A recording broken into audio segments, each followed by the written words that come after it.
Celebox. Si Marco Villanueva ay isang binatang lumaki sa luho at layaw hanggang sa dumating ang araw na ipinadala siya ng kanyang mga magulang sa bundok bilang parusa sa kanyang makasariling balak na magpatayo ng club para gawing tambayan. Sa kalagitnaan sa bundok ay naisipan niyang isigaw dito ang lahat ng hinanakit niya. Ngunit laking gulat nang makarinig ng kaluskos at nakita ang isang dalagang animoy tumatai sa tabi. Sa pag-aakalang tumatai ang babae ay napatakbo siya palayo ngunit hinabol siya nito upang ipaalam na hindi mabaho ang kamay nito at hindi siya tumae. Ito pala ang apo ng dati niyang nani na pag-iistayan niya sa bundok. Sa unang pagkakataon, nayanig ang buong pagkatao ni Marco na puno ng bardagulan ng bahay nila hanggang sa isang biro ang nabitawan niya dito. Ano kaya ang biro niyang ito na labis na nagbabago sa kanyang buhay? Ito na kaya ang panahon para matuto siya sa kanyang sariling kamalian o maging daan din ito para sa buhay pag-ibig niya?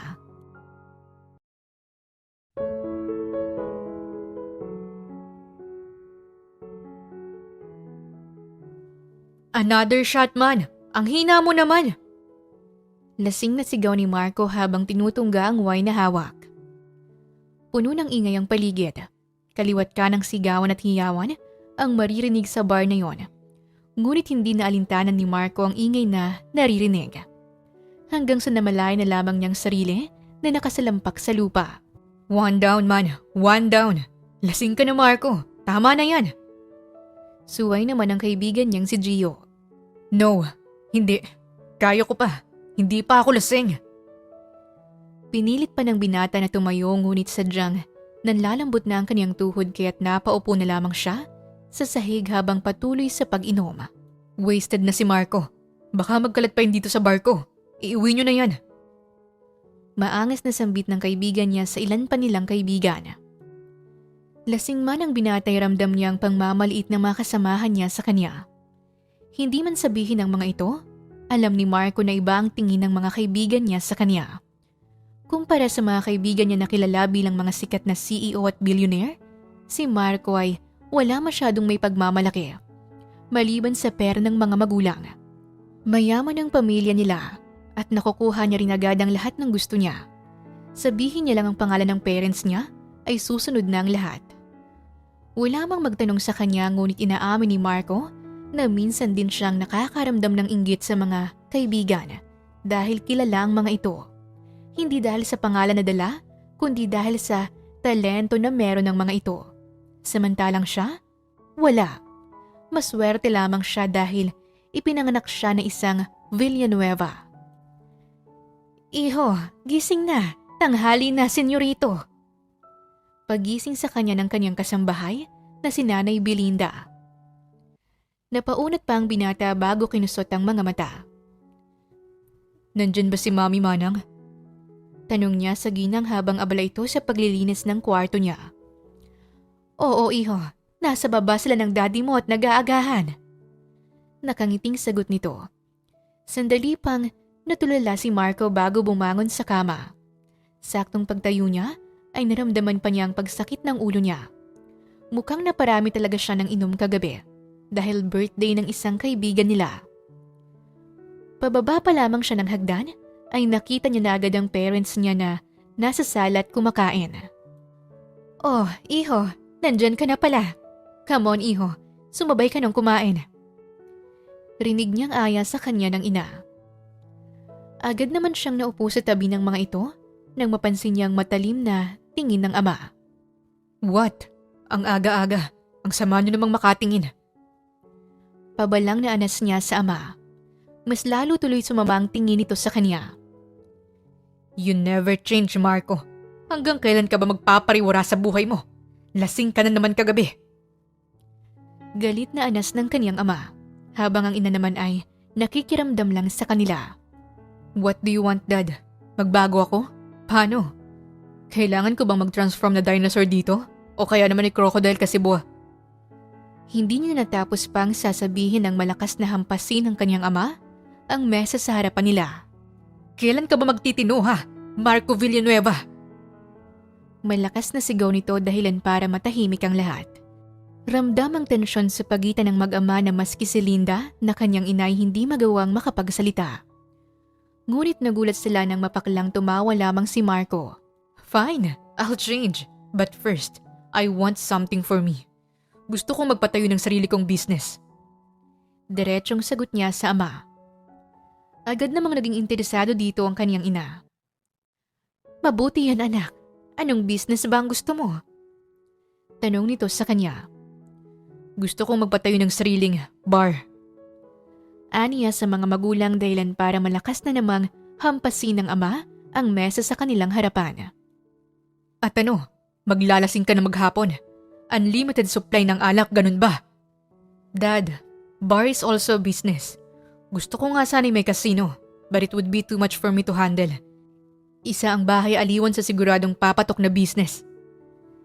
Hindi na lamang natapos ng binatang sinasabi dahil malakas siyang sinampal ng ama. And you think hahayaan ko yun? Manahimik ka na lang at manirahan sa bundok kesa magtayo ng bahay aliwan mong business. Malakas na sigaw ng ama tsaka nag-walk out. Agad namang sumunod doon ang ina na nag-aalangan pang nakaharap sa kanya bago umalis. Napairap na lamang si Marco sa kawalan at nag-walk out na lang din sa hapagkainan. Nawala na rin siya ng gana kaya't bumalik na lamang siya sa kwarto niya. Tanghaling tapat na siya lumabas at akma na sanang maglalakad pababa ng kusina nang madaanan niya ang kwarto ng parents niya. Rinig na rinig niya ang pag-uusap ng kaniyang mga magulang. Gian, bakit hindi mo na natin pakinggan si Marco? Sigurado akong may malalim na dahilan siya kung bakit gusto niyang magkaroon ng sariling bar. Anya ng kanyang ina habang nakaupo sa gilid ng kama. Malalim na dahilan, Linda? Kailan ba nag-isip ng malalim niyang anak natin? Wala. Puro kalokohan at alak ang laman ng utak niyan. Huwag ka nang umasa dahil sigurado akong gusto lang niyang gawing tambayan ng bar kung sakali. Inis na sagot naman ng kanyang ama. Pero Gian, nais lang naman ng anak natin na tumayo sa sarili niyang paa. Malay natin, maging successful din ang... Linda, naririnig mo bang sinasabi mo? Kung nais niyang gumawa at magpatayo ng sariling business, marami siyang pwedeng gawin. Yung makakatulong pa sa maraming tao. Magpatayo siya ng ospital o kaya libreng veterinarian center. Hindi yung katulad niyang bar. Alam mo ba kung gaano karaming tao ay nasisira dahil sa ganyan? Malakas na sigaw ni Gian sa asawa dahilan para matahimik ito. Maski si Linda ay ganito rin ang gusto sa anak. Ngunit hindi niya rin maiwasang masaktan sa tuwing pinagtataasan ng boses ni Gian ang anak nila. Habang si Marco ay hindi na naiwasan pang mapikon at malakas na binuksan ang pinto ng kwarto dahilan para mapatingin ang kaniyang mga magulang sa kanya. Marco, anak!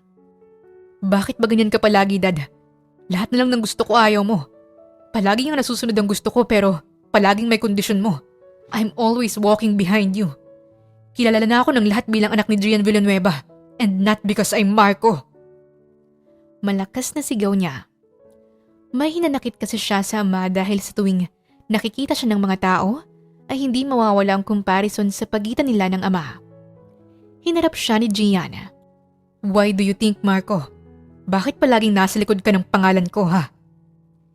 Diretsahang tanong nito sa anak. Gian, honey.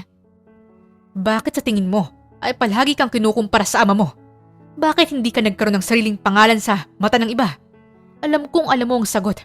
Hindi mo lang matanggap dahil wala akong ginawang tama. Dahil sa tingin ng lahat ay palagi ako nakadepende sa inyo. Tama ba? Ganyan naman palagi, Dad eh. Sa tuwing ipapakilala ko ng iba palaging sinasabi nila na anak niyo ako. At sa tuwing nalalaman to ng iba ay nagbabago ng tingin nila sa akin. Malakas na sagot ni Marco. Halos maluha-luha na. Anak! Kung alam ko lang na magiging ganito ang buhay ko, hindi niyo na sana ako naging anak. Nang sa ganon ay hindi ako palaging nakukumpara. Isang malakas na sampal mula sa ama ang sumalubong sa kaniyang pisngi. Katahimikan ang namayani sa kanila. Ito ang unang beses na napagbuhatan siya ng kamay ng ama. Mas mabuting umakyat ka na muna ng bundok kay Lola Inday mo. Alam kong naintindihan mo ko, anak. Kailangan mo lang tanggapin ang katotohanan at magkaroon ng oras para magbago. Anya ng ama bago siya nilampasan at lumabas ng kwarto. Naiwan naman si Marco na nakatayo, pinipigilan ng sarili na umiyak. Mahina siyang niyakap ng ina nang dumaan ito sa kanya. "Nandito lang ako, anak, ha?" Malambing na sambit ng ina bago din siya nito iniwan. Lingid naman sa kaalaman ni Marco ang dahilan kung bakit mababa ang tingin ng ibang tao sa kanya sa kabila ng kayamanan at impluwensya na meron ng pamilya nila. Iyon ay dahil maliban sa pagliliwaliw ay wala naman siyang ibang ginawa. Maski sa kumpanya nila ay wala din siyang ginawa, kundi magpakasarap sa natatamasang kayamanan. Dahil dito, ay napilitan na lamang siyang sundin ang utos ng mga ito. Ilang araw pa siyang nanatili sa Maynila ngunit hindi pa rin naalis sa kanya ang sama ng loob at pressure mula sa ibang tao. "Tatawag ka, anak, ha, kapag may kailangan ka." Nag-aalalang sambit ng kanyang ina habang nakatayo sa harap ng mansyon. Hindi niya ito magawang sagutin at pumasok na lamang sa kotse na maghahatid sa kanya papunta sa terminal. Inikot niya pa ang tingin ngunit hindi niya nakita ang ama. Wag. Bakit ba ako maasa na abangan niya kung makaalis ngayon?" Sa isip-isip niya hanggang sa umandar na ang sasakyan papunta sa terminal. Dahil paakyat siya ngayon sa Tanay Rizal, ay nagdala lamang siya ng isang malaking backpack. Inihatid siya ng driver sa terminal at siya na lamang sumakay ng bus na umaakyat papuntang Tanay. "Nako, si Inday ba? Nandun sila sa tuktok. Sundan mo lang ang daan na yan. Wala na kasing umaakyat na sasakyan papunta doon dahil masyadong malubak. Pero may daan naman at hindi ka maliligaw. Basta sundan mo ang daan." Aniya ng babaeng napagtanungan niya. Napalaglag balikat na lamang si Marco habang naglalakad. "Sa dami kasi ng pwedeng puntahan ko, ay dito pa ako naisipan ni na ma'am na ipatapon. Namimiss ko na rin naman si Lola Inday pero himalang hindi niya ako sinundo. Alam naman yung darating ako ngayong araw." Nababanas na anas ng lalaki habang naglalakad. Maraming puno ngunit sariwa naman ang hangin, kaya kahit papaano ay na-enjoy niya rin ang paglalakad. Maliban sa medyo nananakit na rin ang kaniyang paa. Hingal na hingal siyang napahinto sa isang puno habang hinahabol ang hininga. Seryoso ba to? Akala ko ba malapit lang? Bakit ang layo pa?" Hinihingal na angal niya habang nakahawak sa tuhod. Napatingala pa siya ngunit may isa na namang paahon na daan, kaya naman mas lalo siyang pinanghinaan ng tuhod. Napaupo siya sa lupa at hinayaan ang sarili na madumihan sa lupa. Hay, ang init-init pa naman. Mabuti na lang at medyo malamig ang ihip ng hangin. Sa isip-isip niya habang hinahabol ang mabibigat na hininga. Maya-maya napatingin siya sa tabi niya at nakitang magandang tanawin. Nasa itaas siya ng bundok kaya naman puro puno lamang ang makikita sa paligid. Agad siyang napangiti tsaka halos pagapang nang naglakad papunta sa gilid ng bangin. What the? Ang ganda dito ah. Ito yung mga nakikita ko kung saan may mga sumisigaw ng problema nila. Aniya sa sarili, tsaka naglakad pa palapit dito. Ibinaba niya muna ang dalang bag tsaka napatayo sa gilid. Sa unang pagkakataon ay nakaramdam ng kapayapaan si Marco sa puso niya. Ramdam ang ihip ng hangin na dumadampi sa kanyang balat, pati na rin ang huni ng mga ibon sa paligid. Dahil dito ay hindi maiwasang maging emosyonal ni Marco. Para bang bumalik sa kanyang alaala ang lahat ng mga nangyari nitong nakaraan sa kanya.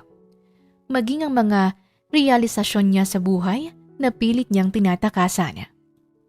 Alam kong hindi ako kasing galing ni Dad. Hindi ako kasing talino. Wala nga akong nagawang matino bilang isang Villanueva. Pero tama ba yun? Tama bang ipamukha niya pa sa akin yun? Walang kwentang ama talaga siya kahit kailan. Mahinang aniya habang hinahayaan ang sarili na maiyak. Maya-maya tumayo siya ng tuwid at naghandang sumigaw. Nais niyang isigaw ang lahat ng hinanakit niya sa mundo. Pagod na ako sa expectation ng tao sa akin. It's not even my fault. Bakit palagi nilang si Dad? Bakit hindi nila ako makita as ako? May hinanakit na aniya. I hate you, Dad! Malakas na sigaw niya na halos umeko sa buong bundok nang makarinig siya ng malakas na kaluskos sa gilid. Ay, daddy mo.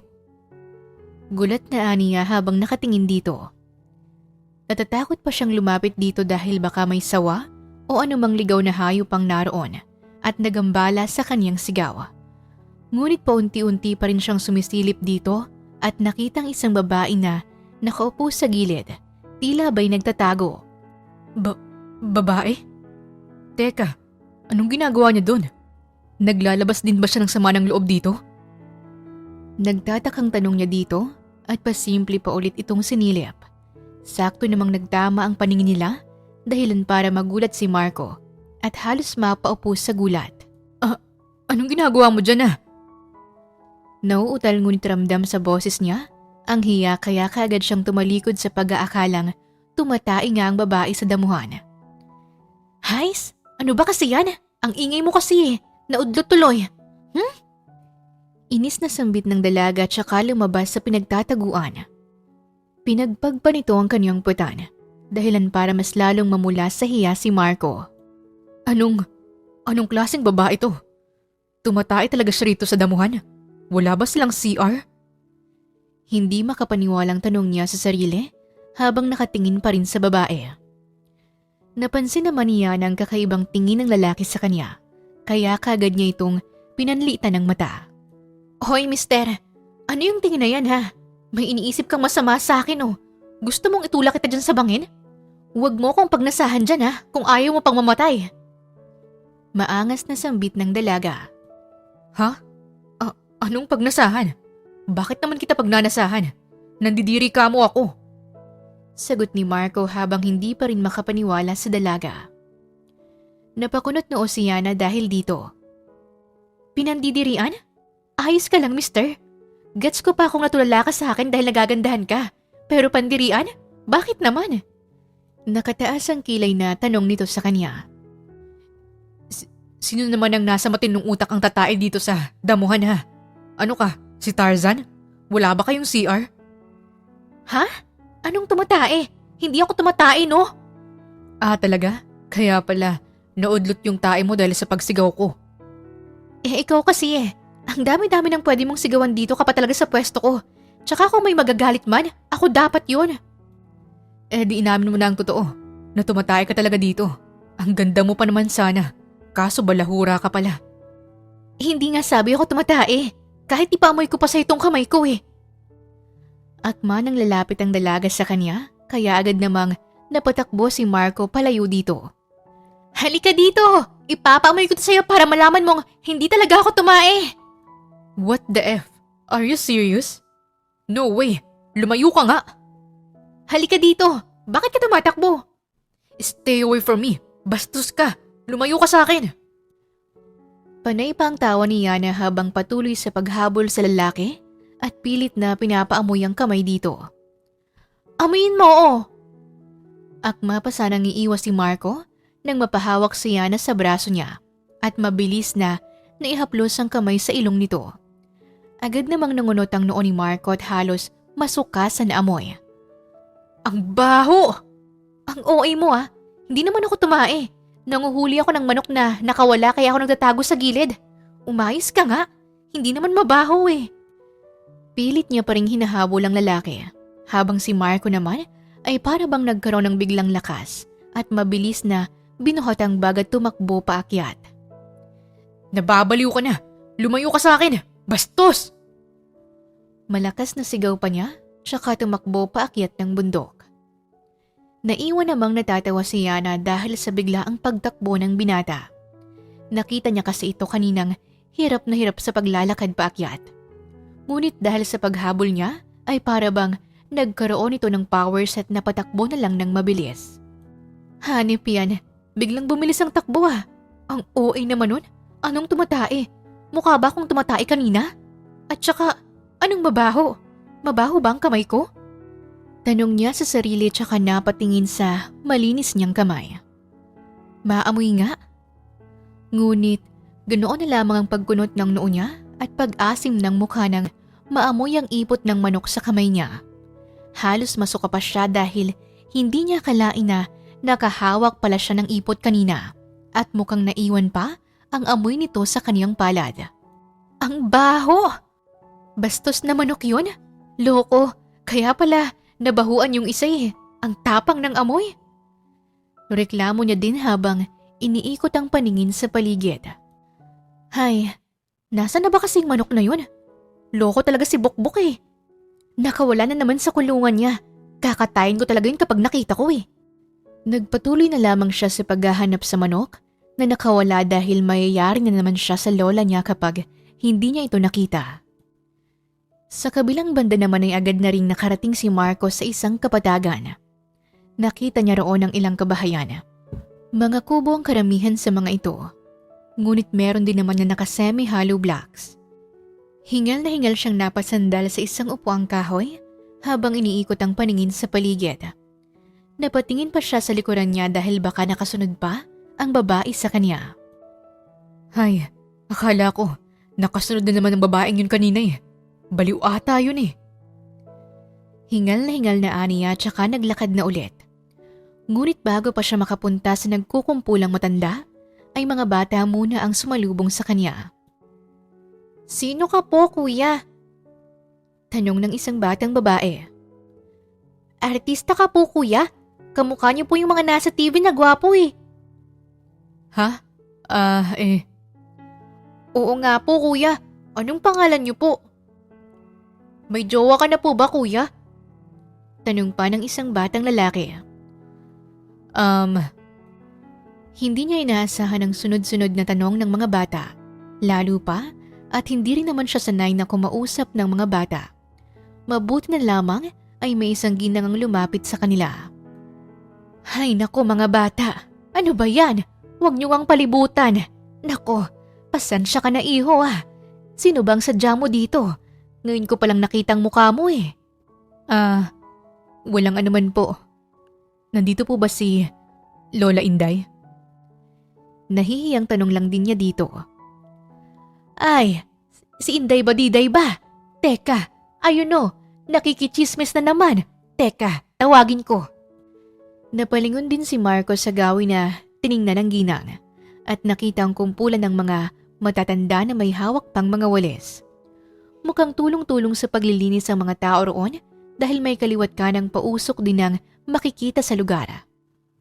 Oy, Inday Badiday! May bisita ka!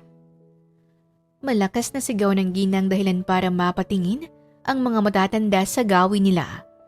Agad namang napangiti ang isang matanda nang makita siya at dali-daling naglakad palapit sa kanila.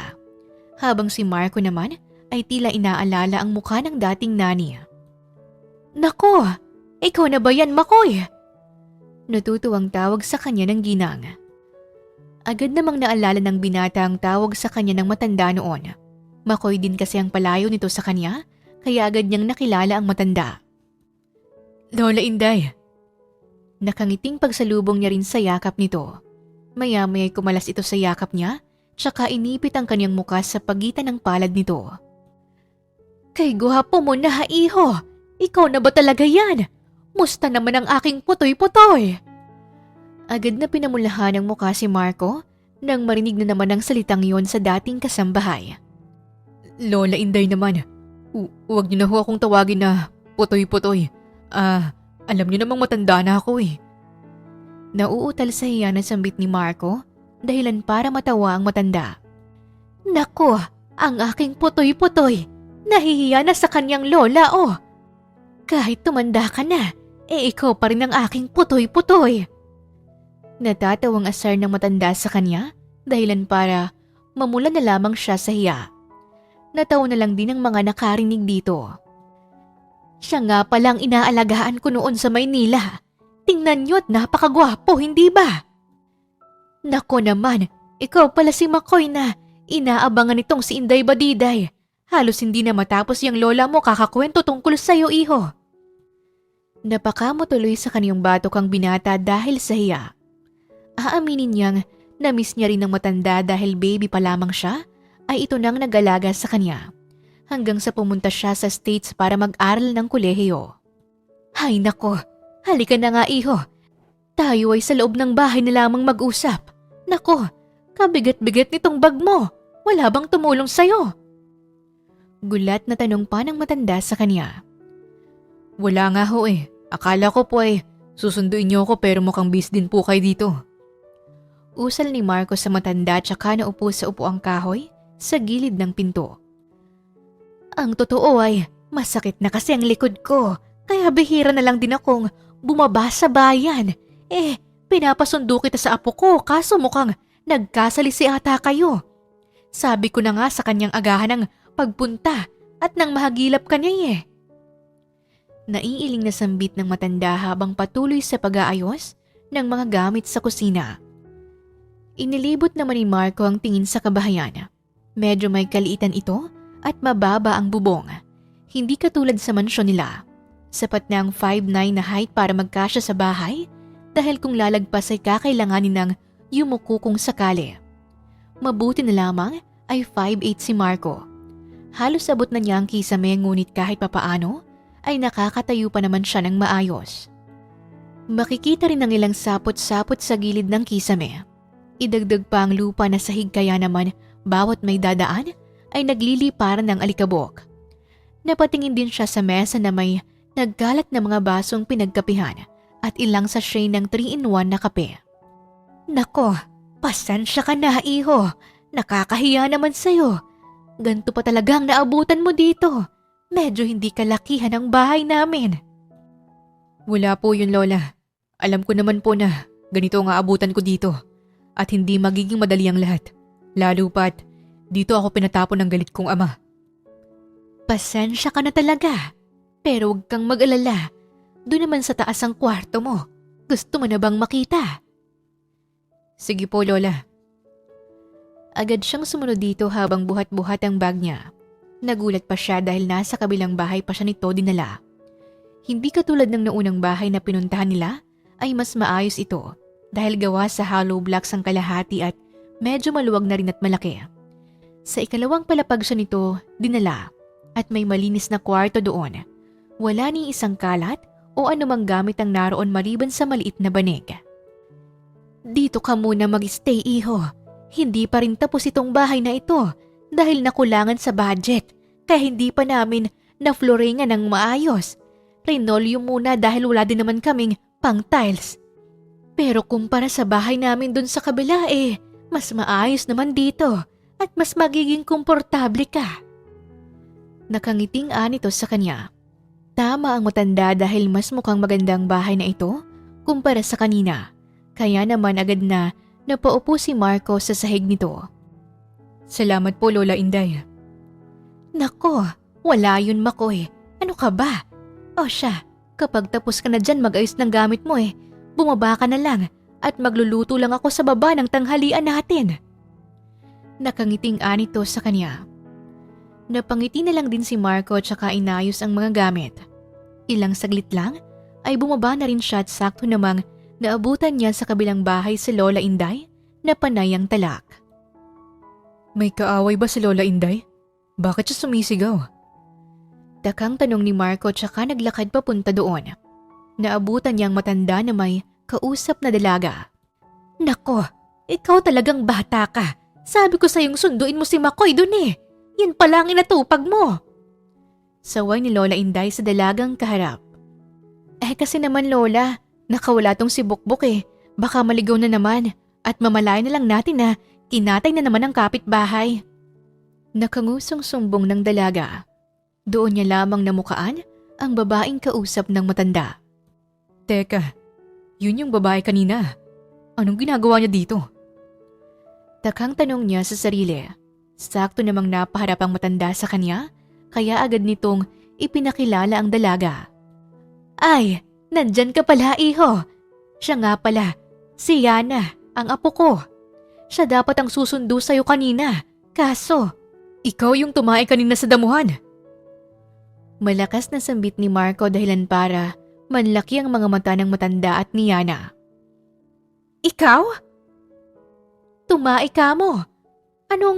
Anong kalokohan ito, Yana, ha? Nakataas kilay na tanong ng matanda sa kanya. Lola, hindi. Agad na nagtago si Marco sa likuran ng matanda. Lola, mag-iingat ka. Ipapaamoy niya sa iyo yung kamay niyang amoy tae. Yun pa yatang ginamit niyang panghugas Ang baho pa naman.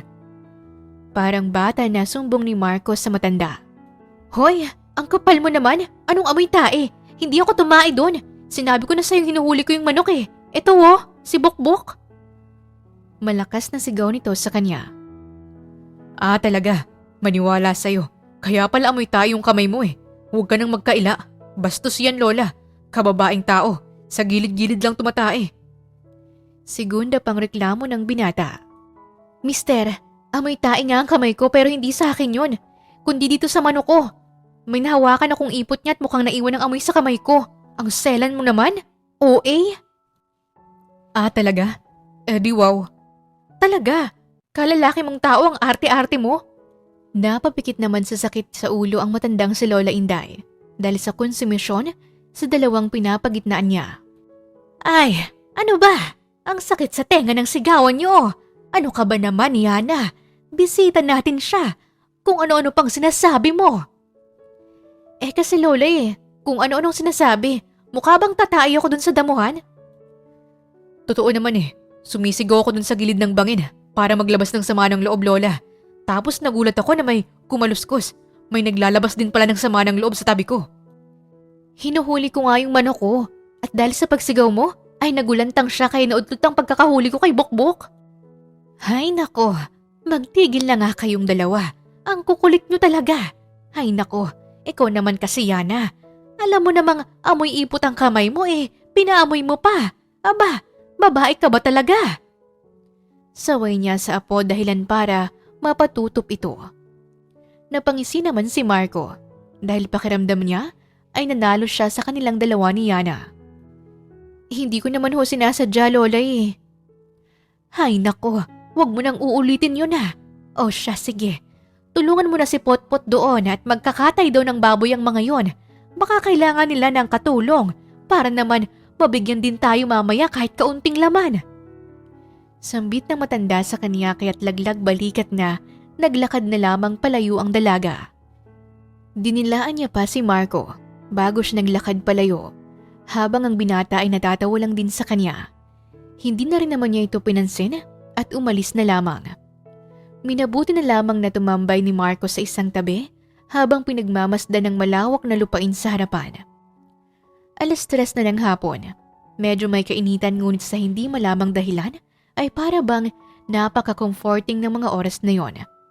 Malamig ang simoy ng hangin at tanging mga batang naglalaro sa di kalayuan ang maririnig.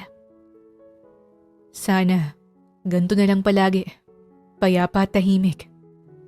Mahinang sabi niya habang nakatulala. Hala! May ahas! Malakas na sigaw sa kanyang likuran dahilan para agad na mapatalon si Marco sa takot at gulat. Mama! Malakas na sigaw niya at mabilis pang napayakap sa katabing puno ng papaya. Maliit lang ang puno ng papaya kaya naman bahagya pang nauntog ang ulo ni Marco sa bunga na maabot na.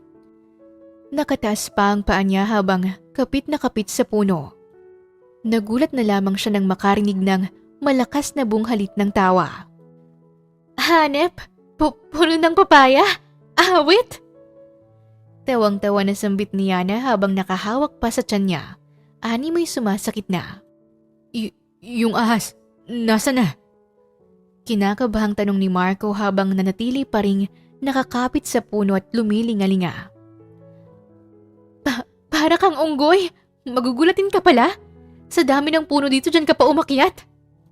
Tawa pa rin ito ng tawa. Stop laughing, you idiot. Baka matuklaw ka ng ahas sa ginagawa mo. Ahas?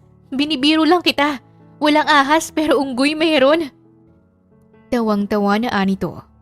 Napakunot noon na lamang si Marco habang hindi pa rin naniniwala. Hanggang sa maya-maya ay naramdaman niyang unti-unting gumagalaw ang puno na kinaakyatan niya. Si Yana na panay tawa ay napansin ng paunti-unting pagtagilid ng puno ng papaya. Oh, hoy! Yung puno! Hindi na nagawa pang makalapit si Yana nang bigla nang bumagsak ang puno ng papaya. Agad namang napasubsob si Marco at napatuwad pa dahil naunang bumagsak ang ulo niya sa lupa, kasabay ng pagbagsak ng puno. Sa halip na tulungan siya ng dalaga, ay malakas pa itong natawa sa kanya habang may pahampas-hampas pa sa kaniyang binti. Hanep, ang bigat mo daw kasi, kaya ayan, naputol na ang puno. Panay tawa na anas ng dalaga habang nakatingin sa kanya. Dahan-dahan namang umupo ang binata habang iniinda ang nguso niya na napasubsob sa lupa. Buwisit na babae talaga. Inis na sambit niya sa isipan habang pilit na hindi pinapansin ang malakas na tawa ni Yana. Ay, sus Mariosep, ang papaya ko! Malakas na sigaw ng matanda mula sa malayo nang makitang nangyari sa dalawa. Agad itong tumakbo papalapit sa binata. Hala, lagot ka. Napitpit ng papaya ni Lola. Hindi na fresh yan. Biro pa ni Yana na sinundan ng tawa. Diyos ko naman, Yana! Tawa ka pa ng tawa dyan! Umayos ka ngang bata ka! Kinurot pa siya ng matanda dahilan para matahimik si Yana. Aray! Lola naman eh! Reklamo pa ng dalaga. Ang matanda naman ay lumapit na kay Marco para tulungan ito.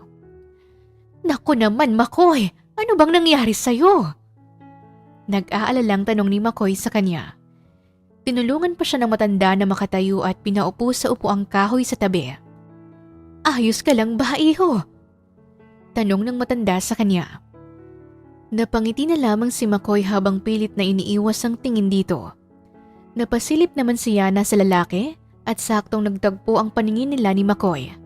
Masama ang tingin nito kay Yana. Ngunit sa halip na matakot ay natawa pa ang dalaga. Pigil ang tawa ni Yana nang makita ang nguso nito. Lumobo kasi ang nguso ng binata dahil sa pagkakasubsob. Ay, sus ko! Anong nangyari sa nguso mo? Parang sinipsip ng pambomba sa CR. Ang tawa na pinipigilan ni Yana ay hindi na niya napigilan pa. Kaya mas lalong sumama ang tingin ni Marco sa kanya. Pambomba sa CR? Oo nga, Lola. Parang naventosa pero sa nguso. Dagdag pa nito habang tumatawa. Si Lola Inday naman ay hinawakan ng magkabilang pisngi ng binata na animoy tinitingnan kung may iba pa bang masakit sa binata. Ayos ka lang ba, iho? Kawawa naman ang aking putoy-putoy. Animoy may kinakausap na bata ang matanda dahilan para mapahinto siya na sa pagtawa. Natahimik ito at tila ba'y pinoproseso ang mga narinig. Ano yon, Lola? Putoy-putoy? Tila ba'y sinisigurado pang tanong ni Yana. Ha?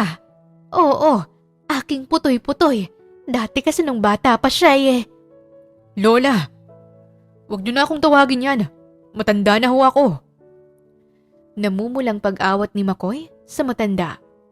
Ngunit sadyang pilya din si Lola Inday kaya hindi siya nito pinansin. Putoy-putoy kasi ang tawag niya dun sa ari niya nung nagpatuli siya. Kaya mula noon ay putoy-putoy na ang tawag ko sa kanya. Si Yana na bahagyang nagulat ay napagalpak na naman ang tawa. Namulan na naman sa hiya si Marco dahil hindi niya akalaing ilalaglag siya ng matanda. Putoy-putoy? Hanep, ikaw pala yan. Putoy-toy putoy-putoy. Si Marco na hindi na napigilan pa ang inis ay agad na sumugod sa dalaga. Ngunit mabilis lamang itong nakatakbo palayo. Bleh! Sorry putoy-putoy, hindi mo ako mahabol. Nangaasar na anito tsaka tumakbo palayo. Si Marco naman ay naiinis na napaupo sa upuan. Nako Makoy, dito ka muna at magpahinga. Baka lumala yung sugat mo. Halika, may merienda pala ako. Kumain ka rin muna doon pagkatapos mong mag-ayos ha. Paalam nito sa kanya habang si Marco naman ay naiinis na naglakad papunta sa kwarto niya upang magbihis. Buwisit na babaeng yun. Kasalanan niyo kung bakit ako nagkaganitong nguso ko eh. Gagantihan ko talaga yung mamaya. Buwisit siya. Inis na anas niya sa sarili habang nakatingin sa sarili sa salamin. Makalipas ang hapunan ay sabay-sabay na kumain ang lahat. Dahil nga sa may bagong nagkatay ng baboy, ay expected na agad ang inuman ng mga kalalakihan doon sa maliit na baryo. Nasa labas ng bahay ang mga ito at nakapaikot sa isang mesa habang nagtatagayan at may nakahain ding isaw sa harapan nila. Oy, Inday Badiday, tawagin mo ng bisita mo at sumat naman siya dito. Malakas na sigaw ni Mang Tado. Kapit-bahay lang kasi nila ito, kaya naman narinig din agad ni Yana. Agad siyang sumilip sa mga ito. Ano pang pulutan niyo dyan, Mang Tado? Malakas na sigaw niya pabalik sa mga ito. Meron kaming isaw dito. Syumat ka na rin, Yana. Pag-aaya nito sa kanya. Agad namang tumakbo si Yana palapit sa mga ito. Malapit si Yana sa mga ito dahil parang tatay na niyang mga ito. Isang shot lang naman kaya ayos lang. Isa pa ay mataas ang alcohol tolerance niya kaya naman hindi siya tatamaan ng alak agad-agad. Ah! Ang sarap nito, Mang Tado ah! Mukhang nakakaangat tayo at mamahalin ang iniinom niyo ngayon. Nakangising tanong ni Yana. Nako, iba yan. Dala yan ng anak ko galing Singapore. Syempre, dito pa rin kami sa Lambanog, no? Yan lang ang pinainom ko sa'yo at dahil hindi ka pwede nitong iniinom namin. Sagot nito. Bahagyang natouch naman si Yana dahil kahit medyo lasing na ang matanda, ay concern pa rin ito sa kanya. Maya-maya ay napadaan naman si Marco na agad namang napansin ng kainuman ni Mang Tado. Oh, andyan pala ang bisita ni Inday eh. Napalingon pa si Yana kay Marco habang ngumangata ng pulutan. Katabi ni Yana ang asawa ni Mang Tado na kumakain din ng pulutan. Pilit na pinipigilan ni Yana ang sarili na matawa nang makita ang uso ni Marco. Oh, bata! Halika oh! Syumat ka naman! Mahahalata sa mukha ni Marco ang pagtutol ngunit napangisi lamang si Yana at naisipang asarin ng binata. Nako, Mang Tado, mahina sa alak yan. Baka malasing agad yan. Natatawang saad ni Yana sa katabi, tsaka malaking ngisi ang ginawad sa lalaki. Nakaramdam naman ng inis si Marco dahil para bang minamalit siya ng babae sa paraan ng pagtingin nito sa kanya. Agad siyang naglakad palapit sa mga ito. Yun no, lalaban din pala ang isang to eh. Malakas na hiyawan ang maririnig matapos sabihin yun ni Mang Tado.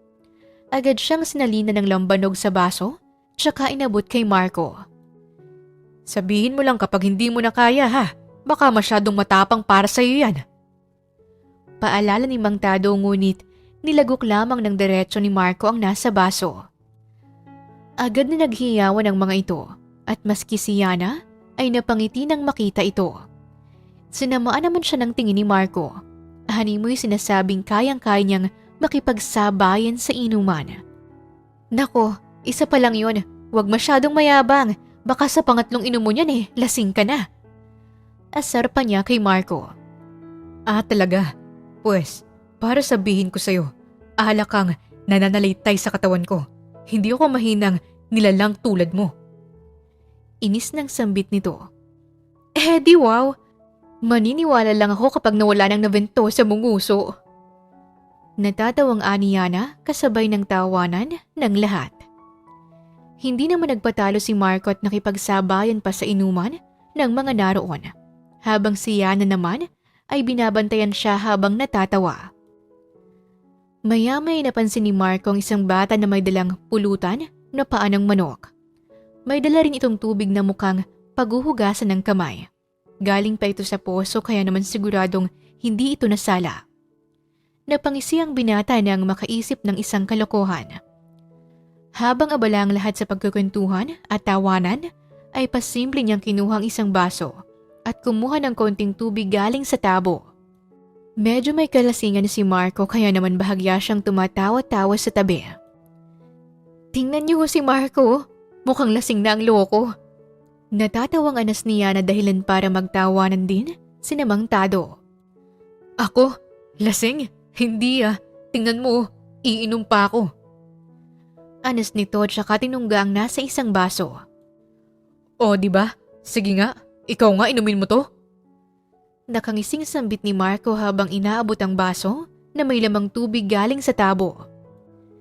Tila ba'y na-challenge naman si Yana, lalo pa nang makitang nag-aabang ang halos lahat ng naroon sa susunod niyang gagawin. Walang pagdadalawang isip niyang kinuha ang inaabot nito at tinungga yon. Ngunit pagkainom niya ay nalasahan niya agad ang kakaibang lasa nito, kaya agad niyang naidura ang iniinom. Bakit ganyan ang lasa nun? Malakas na sigaw ni Yana na sinundan naman ng malakas na tawa ni Marco. It's a prank! Nakabawi na rin ako sa'yo. Natatawa ngunit halatang lasing na sambit ng binata. Anong binigay mo sa akin ha? Galit na sigaw ni Yana. Nakangisipang itinaas ni Marco ang hawak na tabo. Ito! Natatawang sambit ni Marco at tatawa pa sana ito ngunit malakas na sinuntok ni Yana ang binata dahilan para mapahiga ito sa sahig. Kasabay nito ay ang malakas na pagbagsak nito sa sahig. Buwisit ka? Anong tabo? Arinola yan yung tado, baliw! Malakas na sigaw ni Yana. Halata sa boses ang pandidiri at galit sa lalaki. Nagtawa na naman ang mga tao sa paligid habang si Mang Tado naman ay nahihiyang kinuha ang arinola niya. Huwag kang mag-alala Yana. Hindi ko pa naman ito ginagamit. Nilagyan lang ng yelo yan kanina kay... Kahit na! Arinola pa rin yan. Iniihiyaan tapos papainumin niya ako ng tubig galing dyan? Banas na sambit ni Yana at saka naiinis na iniwan ng lalaki doon.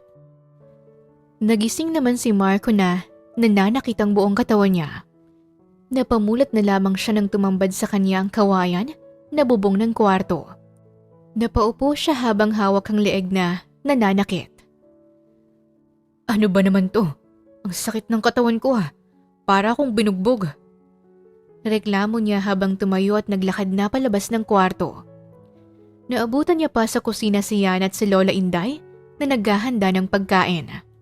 Oh, iho, nandyan ka na pala. Kumusta ka? Nag-aalalang tawag sa kanya ni Lola Inday.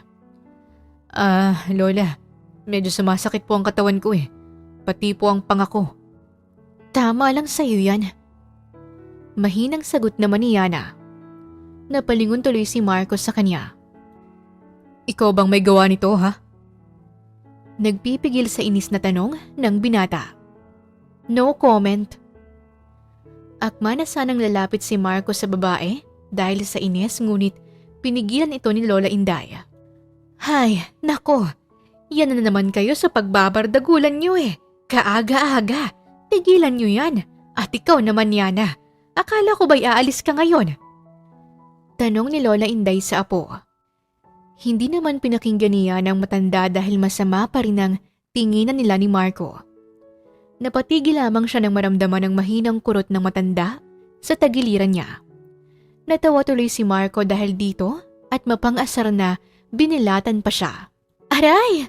Lola naman Opo. Aalis ako kasama sina Helen at Harold.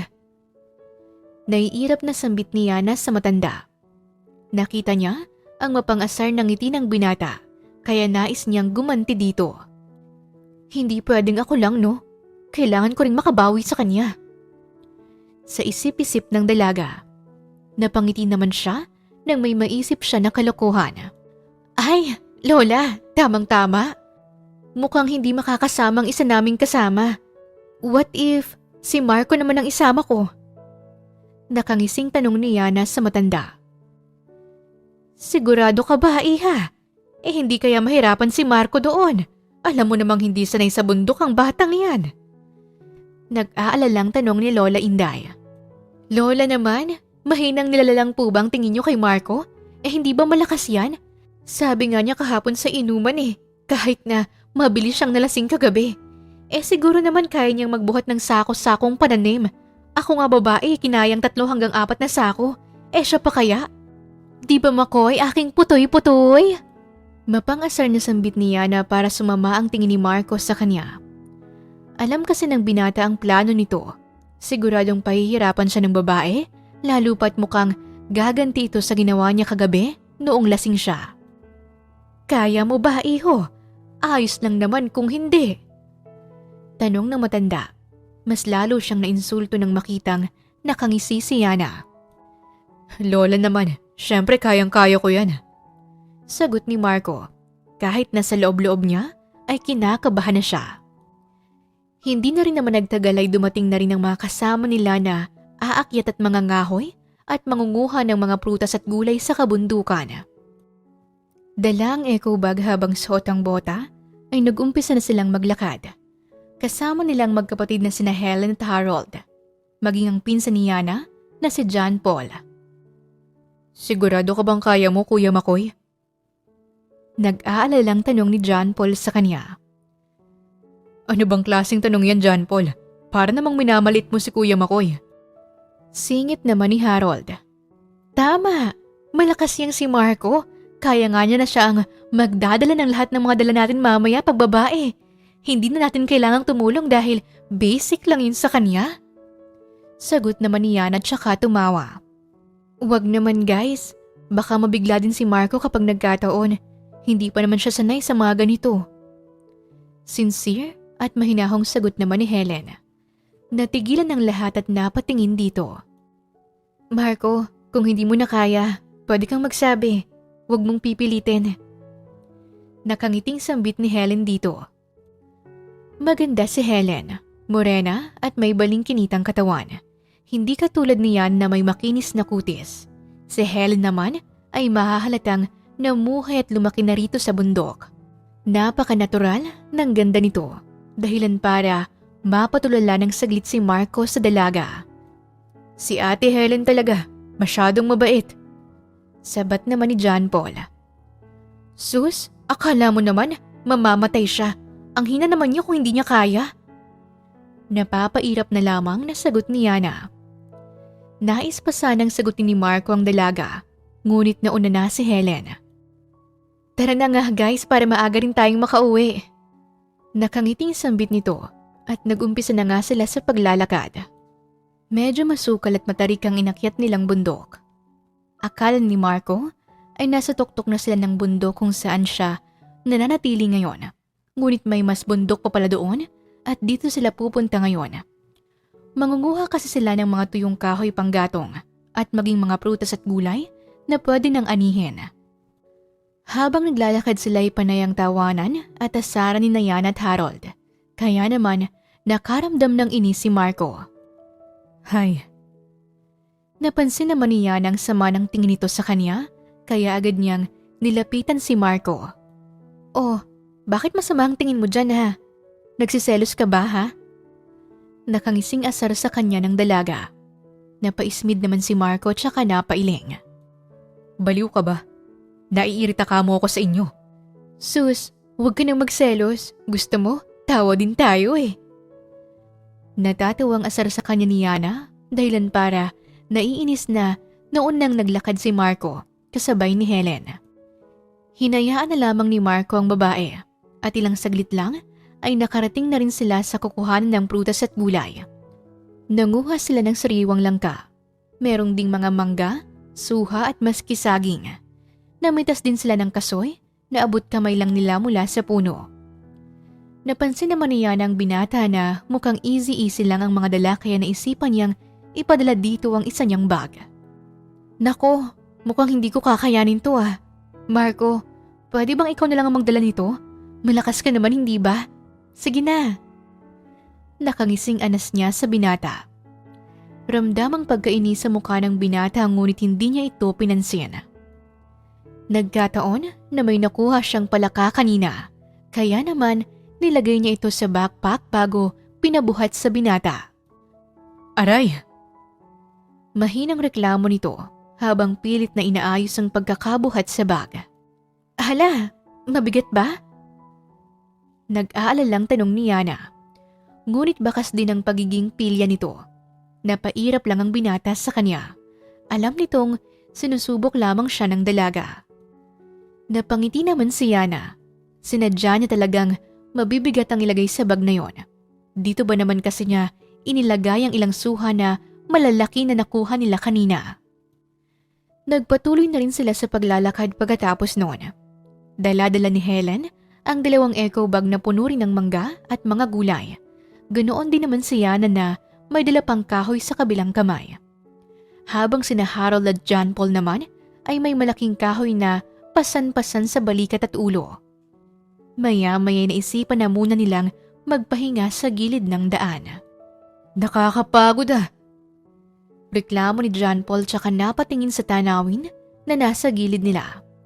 Ganoon din naman si Marco na bahagyang nakatunghay sa tanawin sa ibaba. Sa ilang araw niyang pananatili dito sa bundok, ay naunawaan ni Marco ang kahulugan ng salitang payapa. Ito yon, isang bagay na hindi niya akalaing matatagpuan niya sa lugar na ito. Hindi lingid sa kanyang kaalaman ng isang dalaga na nakangisi sa kanya habang nagpipigil ng tawa. "Helen, may tubig ka ba dyan?"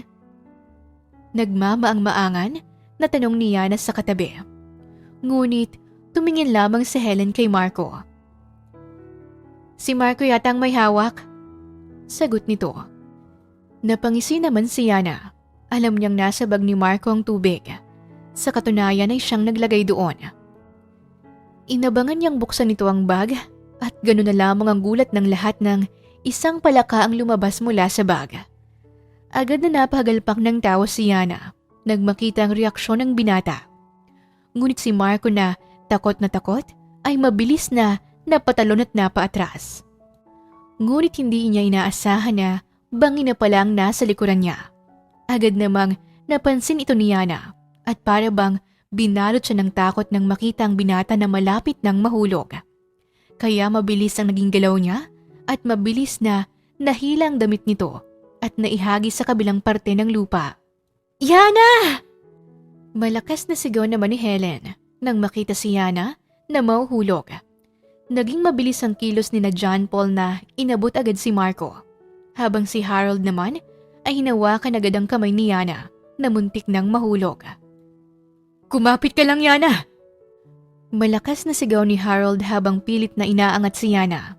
Nakaramdam naman ng pagkasugat si Yana nang gumasgas ang paa niya sa isang matulis na bato. Nang tuluyan siyang mahila, ay agad na napaluhod si Yana at nilapitan agad si Marco na nawala ng malay. "Marco! Ayos lang ba siya? May sugat ba siya?"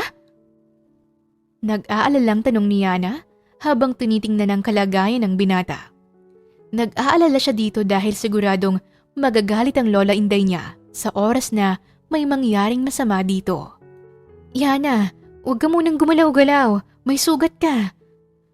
Mahinang sambit ni Helen habang inaalalayan siya. Ngunit hindi na ito alintana pa ni Yana hanggang sa tuluyan na siyang mawala ng malay. Makalipas ang ilang oras ay nagising na lamang si Yana sa isang kwarto at natanaw ang lola niya na masama ang tingin sa kanya. Agad siyang napabalikwas ng bangon dahil dito. "Lola, sorry po." Agad niyang paghingi ng paumanhin dito. "Oh, bakit? Bakit ka humihingi ng tawad ha?" Seryosong boses nito. Si Marco po, napahamak po si..." "Mabuti naman at alam mo. Ilang beses ko nang sinabi sa'yo, iha. Ayos lang magbiro pero ang katulad ng ginawa mo, muntik pang mapahamak si Makoy dahil sa ginawa mo." Saway nito sa kanya. "Hindi ko po sinasadya, Lola. Gusto ko lang naman po kasi siyang lokohin na may palaka sa bag niya. Pero hindi ko po ina-expect na mangyayari yun." Nanginginig ang boses ni Yana dahil sa kaba. Alam niyang galit ang matanda kaya naman mas lalo siyang natatakot dito. Pinagsabihan siya nito ng paulit-ulit hanggang sa pinalabas na siya ng silid para kumain. Naabutan niya si Marco na mukhang kakagising lang din. "Hoy, babae ka! Alam mo ba kung anong ginawa mo ha? Muntik na akong Sorry." "Ha? Sorry talaga. Gusto lang kitang gulatin nun pero hindi ko akalain na sobrang takot mo pala sa palaka at muntik ka pang mahulog dahil sa takot." Ano? Sinasabi mo bang mahina ako't duwag sa palaka?" "Ha?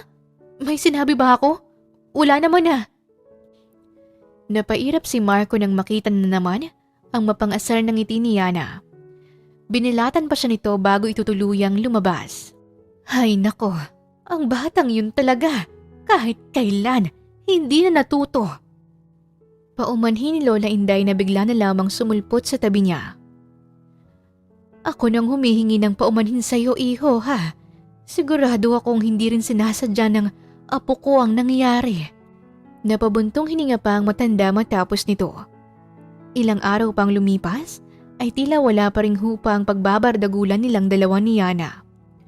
Ngunit hindi katulad noon ay mas naging maingat na ang dalaga. Madalas ay nauutakan niya si Marco, kaya naman galit na galit sa kanyang binata. lalo na sa tuwing na-on the spot ito.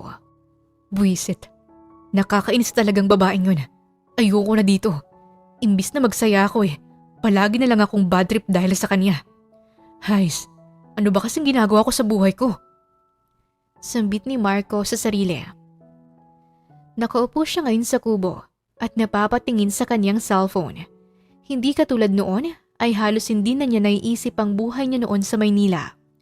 Masyado na siyang nalilibang dito. Kaya naman halos hindi na niya naiisip ang naiwan niyang buhay sa Maynila.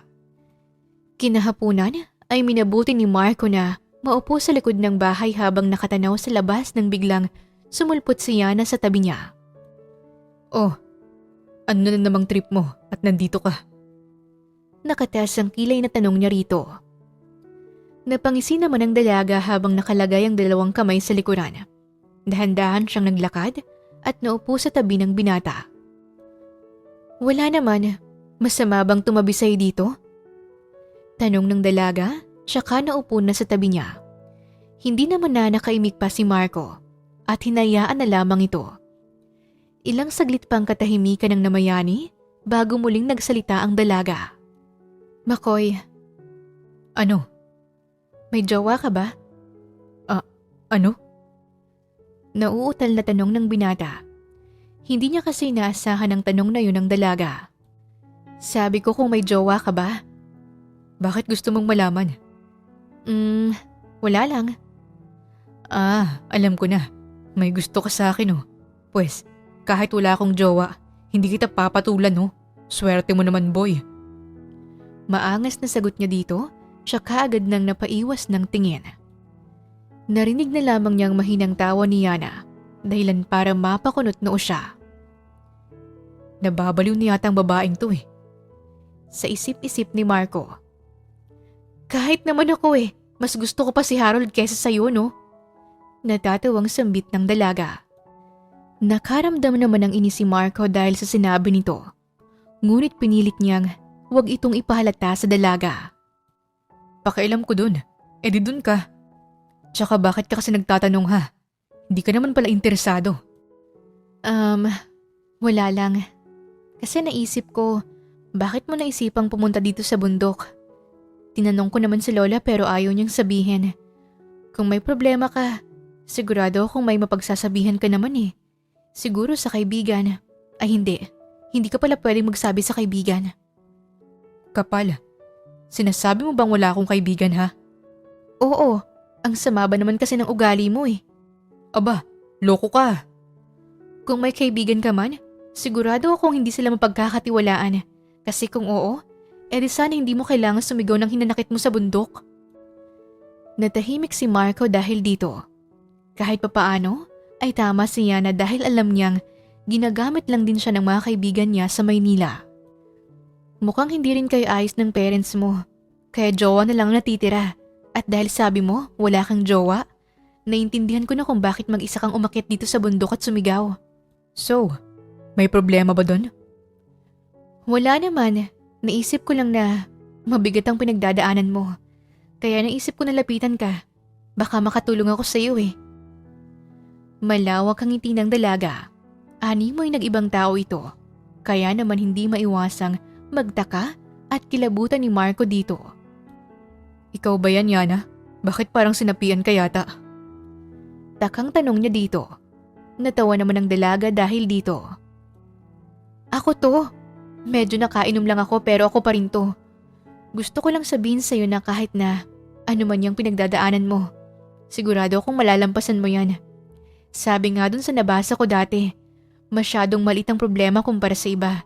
Kaya huwag kang panghinaan ng loob habang sila ay patuloy na lumalaban. Nakangiting sambit ng dalaga. Sandaling napayuko si Marco. Bumalik sa alaala niya ang mga dala niyang problema galing Maynila. Nasasabi mo lang yan dahil hindi mo alam ang sitwasyon ko. Hindi mo alam ang pinagdadaanan ko. Kaya akala mo ay madali lang. Wala naman akong sinasabing madali lang yung problema mo. Oo, hindi ko nga alam ang sitwasyon mo. Pero kung iisipin, mas mapalad ka kaysa sa iba. Dati may mga nakikita ko na pasyenteng kahit may taning ng buhay ay patuloy pa rin lumalaban. Kahit alam nilang anumang oras ay kukunin na sila. Pero never ko silang nakita na nalugmok at pinanghinaan. Bahagya pang napangiti si Yana habang sinasabi yon. Dahilan para mas lalong makaramdam ng inis at galit si Marco. Pakiramdam kasi niya ini-invalidate ng dalaga ang nararamdaman niya. Patuloy sa pagsasalita ang dalaga ngunit ni isa sa mga yon ay hindi na pumasok sa tenga at inintindi ng binata. Ano bang alam mo ha? Madali lang sa'yong magsalita kasi wala ka sa sitwasyon ko. Hindi mo alam ang pakiramdam na makumpara sa ama at ma-pressure ng ibang tao. Mas mabuti pa ang mga taong sinasabi mo eh. At least sila, wala na silang iisipin. Pwede na silang mamatay na walang inaalala. Kaya wag mo kong sasabihin na kaya ko dahil hindi ko na kaya at pagod na ako. Hindi rin totoo yan, Marco. Hindi mo rin alam ang sakit na nararamdaman nila. May mga cancer patient na. Bakit ikaw? Alam mo ba ang pakiramdam na maging cancer patient ha? Wow, edi ikaw na. Natatawa pa ang binata na animoy napupuno na sa mga sinabi ni Yana. Ngunit kapansin-pansin ang pananahimik ng dalaga matapos sabihin ni Marco ang mga salitang yon.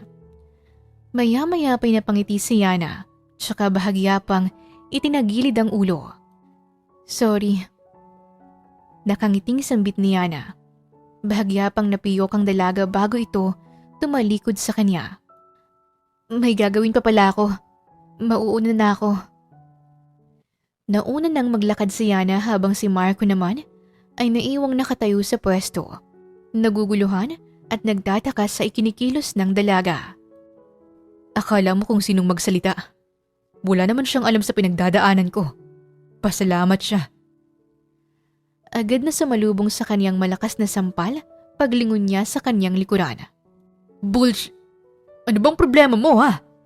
Malakas na sigaw ni Marco at akma na sanang gagantihan ng taong nanampal sa kanya ngunit laking gulat niya nang makita si Lola Inday sa kanyang harapan. Lola Inday? Bakit po? Mahahalata sa boses niyang pagkagulat at kaba lalo na nang makita ang pagkaseryoso ng mukha ng matanda. Marco! Seryoso ang boses nito na nagdala ng kakaibang takot sa binata. Hindi siya sanay na tawagin siya nito sa pangalan niya dahil kung hindi Makoy, ang tawag sa kanya ay Iho o Senyorito ang tawag nito sa kanya. Lola, bakit mo sinabi yun kay Yana ha? Nanginginig ang boses nito at anumang oras ay para bang maiiyak na rin ang matanda. Hindi mo alam kung anong pinagdadaanan ng apo ko. Ang mga problemang nilampasan niya. Oo, may mga problema ka. Pero hindi tama na magbiro ka tungkol sa bagay na yon. Tinatanong mo kung naranasan na ba niyang maging isang cancer patient. Sige, ako ang sasagot. Isang cancer survivor si Yana. Diretsang sambit ng matanda. Labis ang gulat na naramdaman ni Marco dahil sa kanyang narinig. Kasabay nito ay napaiyak na lamang si Lola Inday. Bata pa lang siya nakatira na siya sa ospital. Pilit na lumalaban. Tulad mo, nais na rin niyang sumuko noon. Ngunit dahil sa mga kasamahan niya, natuto siya na lumaban. Naisip niya na may pag-asa pa, na may mas malala pa ang nararamdaman. 5 taon pa lang ang nakakaraan nang makalabas siya ng ospital. At simula noon ay sinubukan niyang mamuhay ng bukal sa puso niya. Kaya palagi siyang positibo sa buhay dahil nais niyang katulad ng mga namayapa niyang kaibigan, nais niya ring maging inspirasyon sa iba. Tuluyan ang nag-crack ang boses ni Lola Inday habang naiiyak. Napahawak ito sa kaniyang braso. Animoy humahanap ng suporta sa nangihinang mga tuhod. Iho, sana maintindihan mo. Nais lang tumulong sa'yo ni Yana. Hindi niya intensyon na panghimasukan ang buhay mo. Sa katunayan ay gusto kanyang tulungan. Gustong-gusto niyang malaman ang dahilan kung bakit ka nandito. Pero sinabi kong mas makakabuti kung sa inyo malalaman ang bagay na yon. Iho, Sana hayaan mo siyang makilala ka. At sa oras na handa ka na, matutunan mo ring magbukas ng saloobin mo sa iba. Katulad ng kung paano ka sumigaw sa bundok. Matuto ka ring harapin ng lahat at hayaang tulungan ka ng mga tao sa paligid mo. Sambit ng matanda habang yakap-yakap siya. Nang mga oras na yun ay walang ibang maisip si Marco, kundi si Yana. Hindi niya akalain na sa kabila ng masiyahin at mapang-asar na aura ng babae, ay may matindi pala itong pinagdaanan. Idagdag pa ang masasakit na salitang nabitawan niya na mas lalong nagpabigat sa kanyang nararamdaman. Simula noon, ay tila ba'y nagbago ang tingin niya sa dalaga. Hindi niya magawang humingi ng tawad sa babae dahil sa kahihiyan. At maging ang dalaga ay tila ba'y hindi na maalala ang nangyaring yon. Lalo pa at lasing ito ng gabing yon. Yana! Malakas na sigaw ng matandang si Inday habang nakatanaw sa dalagang naglalakad palayo, dalang batya. Diyos ko, ang batang ito talaga, pabungol-bungol man. Anas ng matanda nang bigla niyang napansin si Marco na tumabi sa kanya. Oh, iho, buti naman at nandito ka na. Pwede bang pakidala ito at sundan mo si Yana? Aba, maliligo daw sa ilog kinalimutan naman ang sabon. Utos ng matanda sa kanya, tsaka inabot ang sabonera. Po? Ako ang susunod sa kanila? Aba, alangang ako iho, kaya nga nagpakiusap ako sa iyo Bilisan mo na at baka hindi mo na maabutan. Utos pa nito. Dahil sa taranta, ay agad na lamang na napatakbo si Marco pasunod sa mga ito. Ngunit pagpasok niya sa medyo masukal na parte, ay hindi niya na nakita pa si Yana. Yana! Malakas pang sigaw niya ngunit agad din siyang napatakip ng bibig nang maalala ang bili ng matanda na wag sisigaw sa gubat dahil baka may magising siyang nilalang dito. Ang bilis naman kasing maglakad ng mga to Sambit niya sa sarili at sinundan na lamang ang daan. Ilang sandali pa ay natanaw niya ang malawak na ilog. Narinig niya rin ang hiyawan at tawanan ng mga babae at bata. Doon ay nakita niya si Yana, Helen, Harold at iba pang mga bata na naglalaro at nagtatampisaw sa tubig. Oh, nandito pala si McCoy. Maliligo ka rin ba? Tanong sa kanya ni Harold nang mapansin siya nito. Sabay-sabay na napalingon ang mga ito sa kanya. Hindi. Dinala ko lang ang sabon ni Yana. Akala ko sinusundan mo na naman si ate Panunokso naman ni Harold sa kapatid nitong si Helen. Agad naman siyang tinapik ng kapatid. Ano ka ba?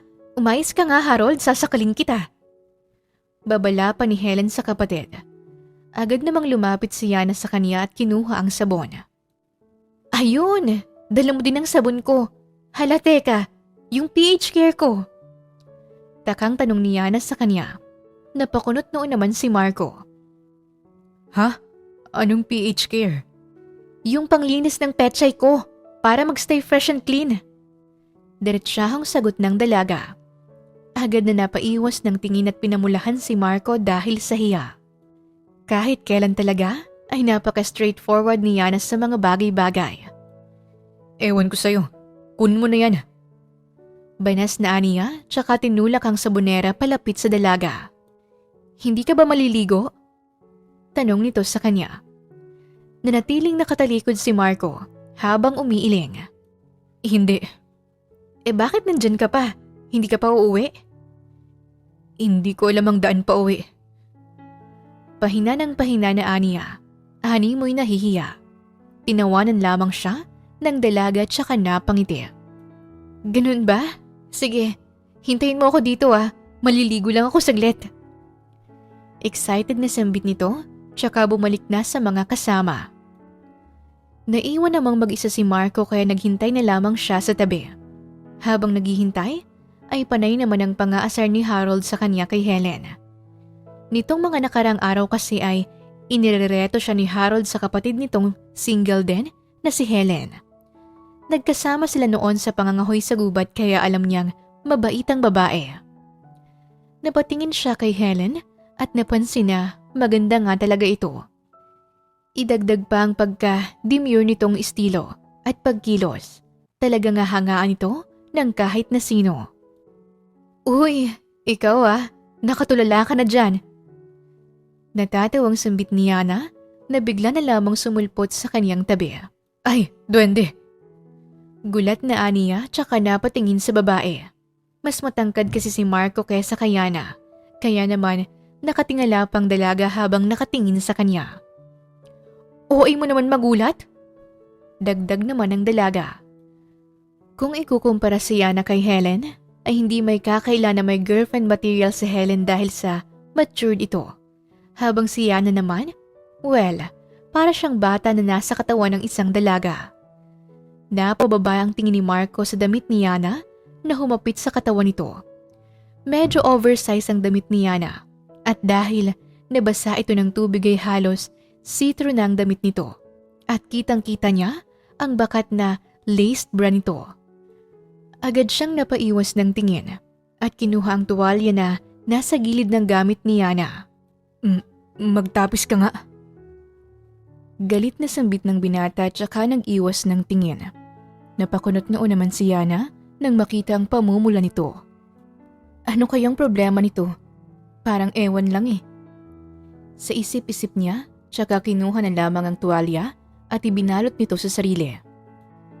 Sa kabilang banda naman ay hindi maiwasang makaramdam ng pagbilis ng tibok ng puso ni Marco nang makita ang dalaga kanina. No, hindi tama to. Galit tayo sa kanya, hindi ba? Galit tayo sa kanya. Hindi pwedeng magpa-apekto ka lang sa babaeng yun. Umayos ka nga, Makoy. Aniya sa sarili habang sinusubukang ikalma ang sarili. Ngunit sa tuwing mapapatingin o mapapadikit siya dito, ay masyadong malakas ang epekto ng dalaga sa kanya. Marco! Ay, palaka ka! Nabibiglang anas niya tsaka napatingin sa dalaga. Nakatapis na ito ng tuwalya ngunit ang amoy naman ito ang tila nagpapabaliw sa kanya. Mukha ba akong palaka ha? Ito naman, kakakapin mo yan. Sabi sa'yo masisira ang buhay mo dyan eh. Natatawang sambit ni Yana tsaka nauna nang maglakad. Nauna nang naglakad si Yana at Helen kaya naman nanatili lamang siyang nasa likod ng mga ito. Pauwi na sila at kasabayan niya sa paglalakad si Harold. Kuya Makoy, magiging bayaw na ba kita niyan? Nakangiting tanong ni Harold sa kanya sa pag-aakala na nakatingin siya sa kapatid nito. Ha? Tumigil ka nga Harold. Nakakahiya kay Helen no? Sus, pakunwari ka pa. Ate Helen, I love you daw sabi ni Kuya Makoy. Hala, uy. Harold, yan ka na naman eh. Sabi ng tigilan mo na yan eh. Saway naman ni Helen sa kapatid. Ngunit patuloy pa rin si Harold sa pangaasar at pagrereto nito sa kanya. Hindi tuloy maiwasang mapatingin ni Marco sa reaksyon ni Yana. Kapansin-pansin na hindi ito mapakali, kaya naman napakunot noo siya. Anong problema nito? Maya-maya ay biglang humarap si Yana at tila ba'y nag-iiwas ng tingin sa kanya. Guys, bilisan na natin sa paglalakad. Nag-iiwas ng tingin na sambit ni Yana. Ilang minuto pang nagtagal ng paglalakad nila ngunit nanatiling ganito ang dalaga. Kahit subukang lapitan ni Marco ang dalaga, ay nanatili itong umiiwas at parabang nais na lamang umalis sa pwesto nito. Kuya Marco, maganda naman si Ate Helen ko. Kailan mo siya sasagutin? Buang ka talaga. Huwag mo nalang pansinin Marco Sorry talaga sa baliw kong kapatid. Ayos lang. Guys, mauna na ako May gagawin pa pala ako. Bye-bye. Biglang tumakbo palayo si Yana matapos sabihin yon. Kaya naman mas lalong nagtaka si Marco. Teka, nagsiselos ba siya? Kaya hindi siya makatingin sa akin ng diretso kanina? At maski ang tagalan ng presensya namin? Sa isip-isip niya tsaka napangiti. May kung ano sa dibdib niya ang tila natuwa dahil dito. Sa kabilang banda naman ay halos liparin na ni Yana ang daan para makauwi at makapunta sa banyo. Kanina pa siya sinasaktan ng tiyan kaya naman hindi niya nais makihalubilo sa mga kasama dahil sa takot na baka maamoy ng mga ito ang mabahong amoy. Ay, salamat Lord, nakaraos din. Sa isip-isip niya matapos niyang magbawas sa banyo. Nagbuhos ulit siya sa banyo bago nagbihis. Nilagyan niya ng tuwalya ang buhok habang nagpapatuyo tsaka lumabas ng kaniyang kwarto. Naabutan naman siya ni Marco na nasa sala at nakangisi sa kanya. Oh, bakit nakangisi ka dyan? Para kang aso. Sa halip na maasar ay lalo lamang napangiti si Marco. Huwag ka nang magkaila pa. Hindi ko kalain na magsiselos ka dahil sa nangyari kanina. Well, maganda naman si Helen. Kaya hindi na rin ako lugi kung sakaling patulan ko siya. Napakunot noo si Yana. Ha? So? Ang gusto ko lang sabihin ay mukhang magandang idea din kung sakaling magiging kami ni Helen.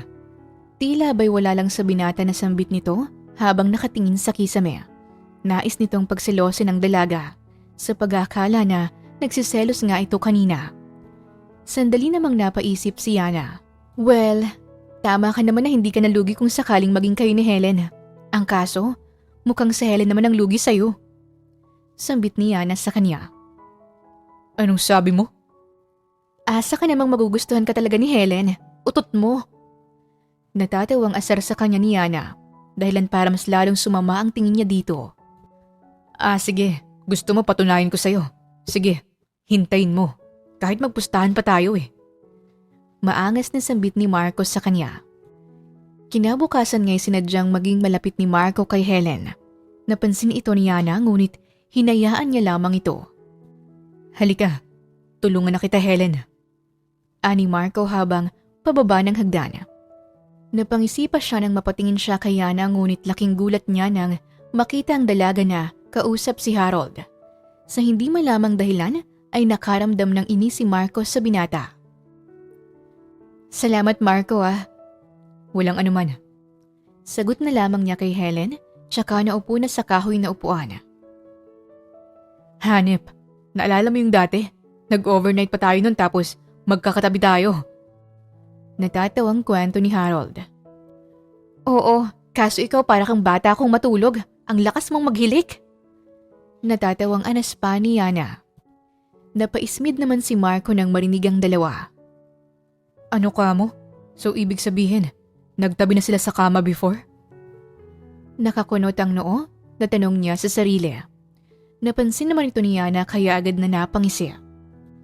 Siya nga pala, bakit hindi tayo mag-overnight ulit? Sa bahay niyo ulit. Aya ni Yana sa kanila. Agad namang sumang-ayon si Harold dito. Ay, gusto ko yan. Sumama ka na rin Kuya Makoy. Tayong apat. Aya pa nito sa kanya. Ayaw pa sanang sumama ni Marco nang isiping magkakatabi ulit matulog si Yana at Harold ay nakaramdam siya ng inis. Kinagabihan ay sabay na nagtungo si Yana at Marco sa bahay ni Harold. Hoy! Bakit? Bakit ang tahimik mo yata? Akala ko ba gumaganda na ang relasyon niyo ni Helena? Kita ko nga kanina nag-uusap kayo. Napaiwas ng tingin si Marco. Yun na nga Dapat hindi ako nakakaramdam ng inis pero hindi ko ba alam kung bakit naiirita ako dahil hindi man lang nagsiselo si Yana sa lahat ng ginagawa ko. Aniya sa isipan, tsaka napairap at nauna nang naglakad. Hoy, teka lang, bakit bang init mo ngayon na? Kinakausap parang ewan. Huwag mo kong kausapin. Banas niyang sambit tsaka nauna nang maglakad. Napanguso naman si Yana dahil hindi niya maiwasang magtaka dito. Pagdating nila sa bahay ni Harold, ay agad silang sinalubong ng magkapatid. Napatingin si Yana kay Marco na agad na sinalubong ni Helen. Mapait siyang napangiti nang makita ang dalawa. Sakto namang dumating rin si Harold para asikasuhin siya. Sige salamat. Naiwan yung… Sige na, ako nang bahala dyan. Pumasok ka na sa loob at medyo malamok dito. Napaigting naman ang panga ni Marco nang makita ang dalawa bago siya sumunod kay Helen papasok. Masama pa rin ang tingin niya kina Harold at Yana. Bata pa lang kasi ay malapit na ang dalawa, kaya naman may pagkakataon na sila lang ang nagkakaintindihan. Hindi tama to. Ginagawa niya ba to para pagselosin ako? Pero hindi Alam kong walang nararamdaman si Yana sa akin. Kahit anong gawin ko kasama si Helen, ay hindi naman siya nagsiselos. Naiinis na sambit ni Marco sa sarili habang panay ang tingin sa dalawa. Guys, luto na ang pansit canton. Tara, kain na tayo. Wala ba tayong gin dyan, ate? Masarap to kapag may konting alak eh. Binatukan naman ni Helen ang kapatid. Tanga, tapos ano? Magmamaoy ka na naman. Wag na. Pero ate, I agree. I mean, mas masarap mga magkwentuhan at kumain kapag may iniinom. Biglang singit ni Marco dahilan para mapatingin sila dito. Agad namang umakbay si Harold sa kanya. Ayun kaya gusto talaga kita Kuya Marco eh. Naintindihan mo ako. Nakangising sambit ni Harold na ikinairita ni Marco. Hindi niya alam kung dahil ba sa pagiging malapit nito kay Yana, kaya naiinis siya sa lalaki. Ilang saglit lamang ay nag-umpisa na silang uminom. Si Harold ay medyo napapalakas na rin ang sigaw dahil sa pagkalasing. Malakas tuloy itong binatukan ni Helen. Sabi ko naman sa'yo eh, kaya banda talagang alak dyan sa katawan mo. Ang ingay-ingay mo pa naman magmaoy. Hays, pasensya na kayo dalhin ko lang tong kumag na to sa kwarto niya. Paalam ni Helen, tsaka hinila ang dalawang paa ng kapatid papunta sa kwarto nito. Nako, hindi kaya sumakit ang katawan niyan bukas? Sa paa mo pa talaga hinila. Tulungan na kita. Wag na, samahan mo na lang dyan si Marco. Mukhang lasing na rin yan eh. Sumama ang tingin ni Marco kay Yana nang makita ang pag-aalala sa mukha nito. Malakas ang pagbuga ng hangin ni Marco matapos niyang uminom. Isa ka pa, maghinay-hinay ka rin dyan sa pag-inom mo Maglalasing ka na naman dyan. Pakialam mo ba Bakit mag-aalala ka ba? Nakangising tanong niya dito. Lasing na. Malamang, ano ba sa tingin mo? Sus, kay Harold ka lang naman may pakialam eh. Parang bata na anito habang nakanguso. Napakunot noon naman si Yana dito. Ha? Bakit naman siya napasok dito? Kung nag-aalala ka talaga sa akin, bakit hindi ka nagsiselos Nagsiselos? Tila ba'y wala na talaga sa sariling wisyo niya si Marco at hindi na rin niya mapigilan ang sariling nararamdaman. Oo, ayos lang sa'yo kahit lumalapit ako sa ibang babae. Ayos lang sa'yo kahit na may ibang babae na humahawak sa akin. Ayos lang sa'yo na. Ano bang gusto mo Alangan namang pigilan kita. Humarap si Marco sa kanya habang diretsong nakatingin sa kanyang mga mata. Gusto ko lang naman na magselos ka. Gusto ko sa'yo lang ako. Kasi gusto kita. Pahina ng pahina na sambit nito dahil sa kalasingan. Unti-unti na ring bumigat ang ulo ni Marco, kaya naman agad na humalili si Yana dito at hinayaang ipilig ni Marco ang ulo sa kaniyang dibdib. Anong ibig mong sabihin?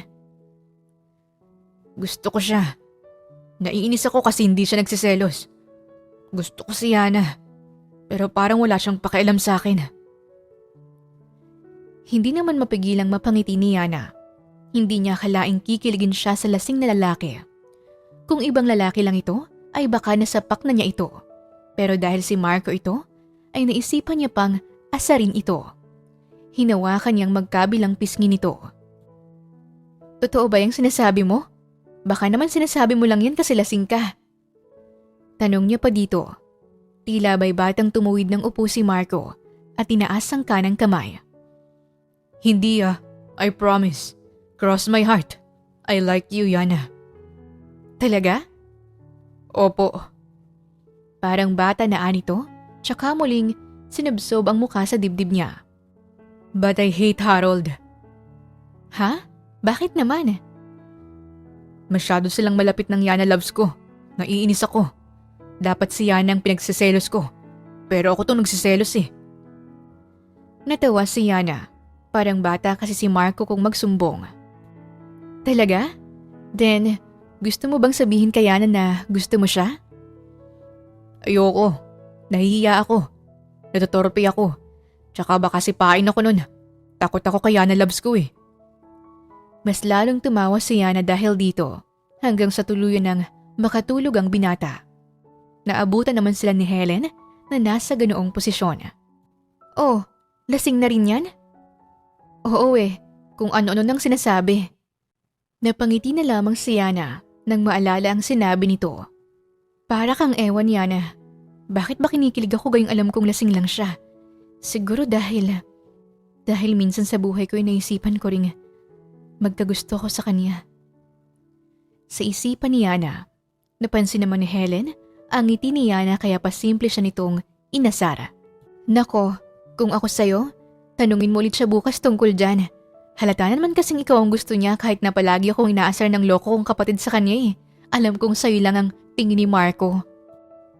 Napangiti na lamang si Yana dahil dito. Tsaka nila inihiga si Marco sa katabing upuan na malapad. Kinabukasan ay nagising na lamang si Marco na masakit ang ulo. Namalay na lamang niya na nasa sariling kwarto na siya. Inilibot niya ang paningin at nakita si Yana sa bandang bintana. Mukhang naglilinis ito. Oh, good morning, Makoy. Nakangiting bati nito sa kanya. Tila ba'y nakaramdam ng hiya si Marco dahil dito at agad na nagtago sa kumot. Natawa tuloy si Yana. Bigla kasing naalala ni Marco na may kung ano-ano siyang sinabi kahapon. Ngunit hindi siya sigurado kung si Yana ba o si Helen ang nakausap niya kagabi. Naglakad si Yana palapit sa kanya at inalis ang kumot sa kanya. Gumising ka na dyan. Naghihintay si Lola Inday sa ibaba. Napansin naman ni Marco na nakasando lamang si Yana at kitang-kitang hubog ng katawan nito. Tila ba'y pinamulahan siya at agad na napatakbo pababa. Para talaga siyang elementary na nakita ang crush niya. Ang cute. Natatawang ani Yana sa sarili. Halos buong araw na iniiwasan ni Marco si Yana. Hindi niya alam kung anong magagawa niya kung sakaling si Yana nga ang nasabihan niya kagabi. Buwisi talaga na gin bilog yan. Dapat talaga hindi na ako uminom eh. Inis na sambit niya sa sarili habang napapasabunot sa buhok. Hoy, ano bang ginagawa mo dito ah? Kakain na tayo. Nagulat siya nang bigla siyang tinapik ni Yana sa balikat. Ano bang? Yana? Para kang bata na umiiwas sa akin. Nahihiya ka ba? Nakangising tanong ni Yana sa kanya. Dahilan upang balutin siya ng kaba. Ha? Bakit naman ako mahihiya? Nauutal na tanong niya.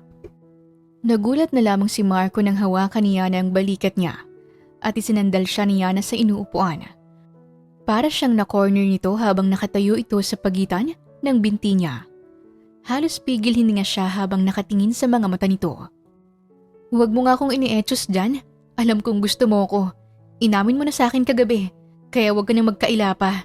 Totoo ba yun o hindi? Ha? Bakit? So, nagsinungaling ka lang kagabi dahil lasing ka? Ha? Hindi syempre. Di gusto mo nga ako. Hindi alam ni Marco ang dapat niyang isagot dito. Lalo pa at na-corner na siya nito.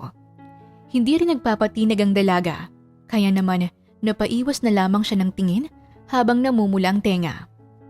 Napangiti naman si Yana dahil sa reaksyon niya. Ganyan ka ba kapag nalalasing? Basta-basta na lang nagkakagusto sa mga babae? Syempre hindi. I mean, hindi naman ako mabilis magkagusto sa babae. Parang bata na tumiklop ito nang mapansing bahagyang na-excite siya sa pagsagot kanina. So ibig sabihin, totoong pinagsiselos mo nga ako kay Helen. Ang kaso, ikaw naman tong nagselos kay Harold. Nais pa sanang tumanggi ni Marco. Nawawala kasi ang angas niya. Pero at the same time, ay nais na rin niyang sabihin ng totoo sa dalaga. Dahan-dahan siyang tumango dahil dito hanggang sa marinig ang mahinang tawa ni Yana. Tingnan mo nga naman, mas magaling pala akong magpaselos kesa sa'yo eh. Ha? Anong ibig mong sabihin? Actually, kinausap ko si Harold na pagsilosin ka namin. Although, ginawa ko lang naman yun para matest kung may gusto ko nga talaga kay Helen. Hindi rin naman ako confident na gagana yun dahil akala ko ayaw mo talaga sa akin. Pero mukhang tama sila. The more you hate, the more you love. Nakangiting sambit ni Yana tsaka bahagyang lumayo sa kanya. Sorry, hindi ko lang din alam kung paano ko sasabihin sa'yo na hindi mo ako masusuntok. Mahinang sambit nito. Ano ba yan? Anong tingin mo sa akin? Gangster? Babae pa rin naman ako, no? So, pero sigurado ka ba? Baka naman may jowa ka sa Maynila at gagawin mo kong kabit dito habang nasa probinsya ka. Naniniguradong tanong ni Yana sa kanya. Wala no, I promise. Wala akong jowa sa Maynila. Yan, goods. So, tayo na? Ay, ganyan po ba dapat ma'am? May sinabi ba akong gusto kita? Pero, sa ngayon, open ako sa relationship pero hindi ibig sabihin na dahil ikaw ang may gusto sa akin dapat gustuhin na rin kita. Siyempre paghirapan mo. Paano kita makikilala kung basta na lang maging tayo, hindi ba? Oo. Manliligaw ako sa'yo. Hep? Hindi pa ako pumapayag magpaligaw sa'yo ah. Hindi ko pa nga narinig mula sa'yo na gusto mo talaga ako eh. Ha? Pero, nang hindi lasing. Sandaling natigilan si Marco. Hindi niya alam kung bakit siya kinakabahan. Kapag nasabi mo sa akin yun ng harapan, ay papayagan na kita. Sa ngayon ay kumain na muna tayo at nagugutom na ako. Ang sarap pa naman ng daing na niluto ni Lola. Tara na. Akma na sana nga alis si Yana ngunit agad na hinawakan ni Marco ang braso niya upang pigilan ito. Wait. Napaharap naman si Yana dito. Oh, bakit? Yana, alam kong weird to. Hindi ko rin naman intensyon na maramdaman ito. Pero, diretsong tumingin si Marco sa kaniyang mga mata. Pero gusto kita, Yana. Please, let me court you. Napangiti na lamang si Yana nang marinig ito. Alam niya na may gusto rin naman siya dito. Pero dahil hindi pa niya lubos kilala ang lalaki, ay hindi rin siya ganun kabilis magtiwala. Makalipas ang ilang araw at linggo ay nanligaw nga sa kanyang binata. Hanggang nagpa siya itong bumalik muna sa Maynila. Ngunit kahit ganun pa man, ay naging aktibo pa rin ang komunikasyon nilang dalawa. Yana, kailan ba uuwi si Kuya Marco dito? Tanong ni Harold sa kanya habang nakatambay sila sa labas ng bahay. Aba, malay ko doon. Sabi niya may inaasikaso daw siya doon eh. Ewan ko ba? Bigla na lang siyang naging busy simula nung umuwi siya sa Maynila. Sagot naman ni Yana. Nako, baka may ibang babae na yun si Kuya Marco doon. Agad namang binatukan ni Helen ang kapatid. Ang dumi talaga ng utak mo, Harold. Ginaya mo pa sa'yo si Marco. Baka naman kasi may inaasikaso siya, di ba? Sana nga. Sagot na lamang ni Yana habang nakatanaw sa malayo. Sa kabilang banda naman ay abala si Marco sa pagbabasa ng ilang libro. Simula nang dumating siya sa Maynila ay naisipan niyang baguhin ang sarili. Hindi niya akalaing ang pagpunta niya sa bundok at ang pagkikita nila ni Yana ay magbibigay ng ibang perspective sa buhay niya. Tama ang kanyang ama. Wala siya kung hindi dahil sa pangalan na meron siya. Masakit man pero kailangan niyang tanggapin.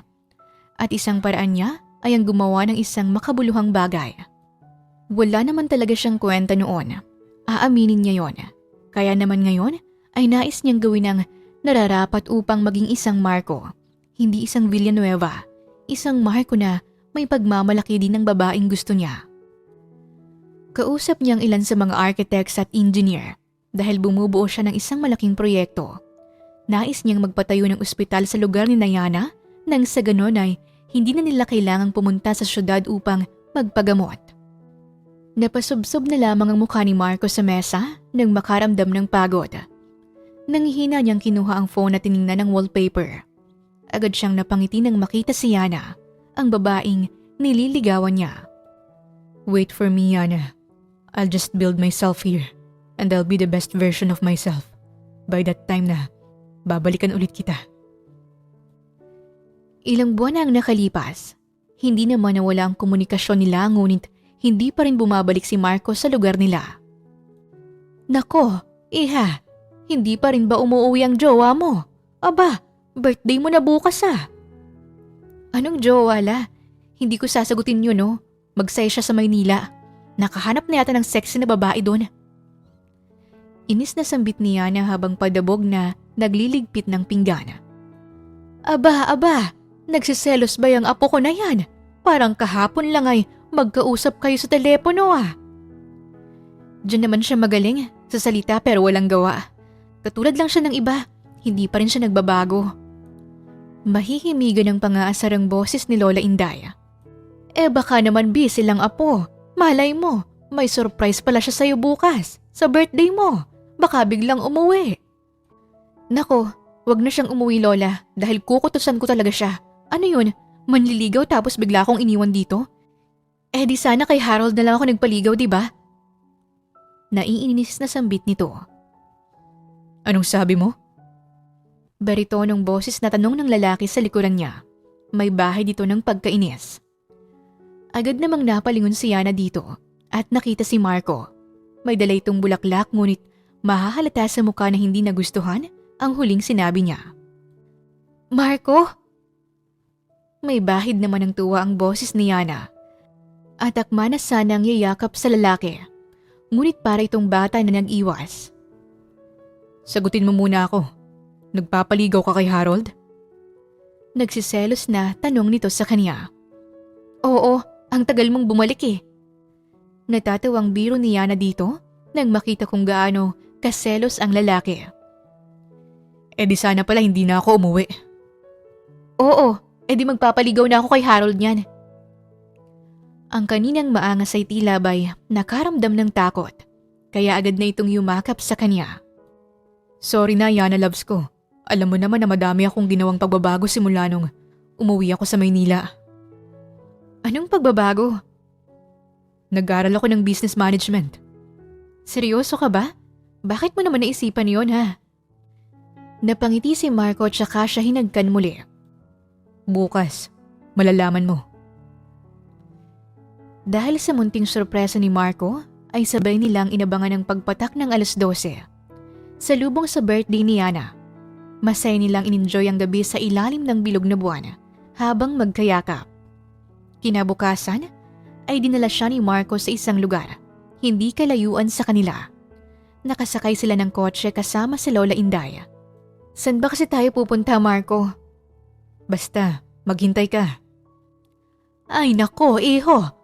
Magpo-propose ka na ba sa apo ko? Tila ba'y nagulat na tanong ng matanda. Natawa naman si Marco at saglit na natahimik hanggang sa hampasin siya ni Yana. Hoy, sumagot ka! Magpo-propose ka? May bahid ng kaba sa boses nito. Bahagyang natawa si Marco tsaka napailing. Not yet, Lola. Napaiwas naman ang tingin si Yana dahilan para mapangiti si Marco. Are you disappointed? Anong disappointed? Hindi no. Tsaka hindi pa nga kita sinasagot eh. Concern lang ako kasi i-ready ko yung proposal mo if ever. Malditang aniya sa binata. Natawa naman si Marco habang pinapark ang sasakyan. I'm not yet proposing, Yana. Just wait for me at mangyayari din yan. But for now. Maingat na inalalayan ni Marco ang dalaga nang makababa ito ng kotse. Let me formally surprise you for your birthday gift. Nakangiting sambit ni Marco tsaka sila naglakad papunta sa harapan ng isang malawak na espasyo. May mga manggagawa ang naroon. Nakangiti rin habang may hawak na banner. Happy birthday, Miss Yana! Nakangiting bati ng mga ito ng sabay-sabay. Halos maluha naman si Yana nang mapagtantong magpapatayo si Marco ng isang ospital sa lugar nila. Hindi niya akalaing maaalala pa nito ang sinabi niya dati na pangarap niyang magkaroon ng ospital dito sa lugar nila na siyang tinupad ni Marco para sa kanya. Yana, I know I should have given you flowers and chocolates or treat you sa mamahaling restaurant. Pero I know you. Alam kong mas matutuwa ka kung ang isa sa mga pangarap mo ang matutupad. That's why I've been working for months para masimulan to. To surprise you. Nakangiting sambit ni Marco. Happy birthday, Yana. Loves. Agad namang napayakap si Yana sa binata dahil sa sobrang tuwa. Halos maiyak pa siya habang hinahaplos ng lalaki ang likuran niya upang patahanin. Stop crying. I'm here, okay? Happy birthday. Alam mo ba kung bakit ako umiiyak? Tears of joy, I guess. English ka kasi ng English. Hindi ka naman ganyan nun eh. Galing ka lang sa Maynila, umaarte ka na agad. Iyak tawa na biro ni Yana sa lalaki dahilan upang matawa na lang din ang mga nakarinig nito. Sorry na, Yana loves. Namiss din kita. Akala ko busy ka sa chika babes mo dun eh. Of course not. Nandito ang one and only babe ko eh. Dapat lang. Jowa mo na ako ngayon kaya wag na wag kang magloloko ha. Oo naman babe. Ano? Jowa mo na ako ngayon? Ibig sabihin. Nanlaki ang mga mata ni Marco nang mapagtanto na sinasagot na siya nito. Agad niyang nabuhat si Yana sa sobrang tuwa tsaka agad na hinalikan. Ikaw kakasagot ko lang sa'yo, humahalik ka kaagad. Sorry na Yana loves, I love you. Thank you, I miss you. Sunod-sunod na sambit nito. Natawa na lang tuloy si Yana. Ano ba talaga ha? I love you baby. I love you too, aking putoy-putoy. Shut up, don't call me like that. Natawa tuloy si Yana. Ano ba dapat? Putoto? Hindi na natapos pa ni Yana ang sasabihin nang halikan siya ulit nito. I want you to call me mine. Nakangiting sambit nito. Wow, smooth. Natawa ang dalawa dahil dito at muling nagyakapan. Hindi na rin naman nagtagal ay ipinakilala na rin siya ni Marco sa kaniyang pamilya at buong puso din siyang tinanggap ng mga ito. Makalipas lamang 2 taon ng kanilang relasyon, ay naisipan na rin nilang magpakasal at kalaunan ay nagkaroon ng 2 supling. Sa kabila ng lupit at galit sa mundo at pakiramdam na tila lahat ng gusto natin ay ipinagkait sa atin, may mga taong darating para ipaalala na hindi ikaw ang laging talo. Oo, mahirap tanggapin na may mga pagkukulang tayo, pero ito ang tanging paraan para matuto tayo. Ang kwento ni Marco at Yana ay paalala na minsan, ang akala nating mabigat na problema ay hindi pala kasing bigat ng problema ng iba. Katulad na lamang ni Marco, minsan, hindi naman tayo talagang talunan. Nadidismay lang tayo sa sarili nating mga pagkukulang dahil alam nating kaya pa nating bumawi. Hindi naman talaga siya naiinis sa kaniyang ama, kundi naiinis siya sa sarili niya dahil alam niyang may pagkukulang siya. Sa kabilang banda ay may mga tulad niya na matapos makaligtas sa bingit ng kamatayan ay pinili pa rin niyang yakapin ang bawat araw nang may pasasalamat sa may kapal. Piliin nating maging masaya at grateful sa bawat umaga na ipinagkakaloob sa atin dahil maraming tao sa buong mundo ang napagkakaitan ng ganitong regalo. Wakas! Maraming salamat po sa inyong pakikinig sa kwentong ibinahagi namin ngayong araw. Muli, ito po ang Tales of Siren at hanggang sa ating muling kwento. Maraming salamat po.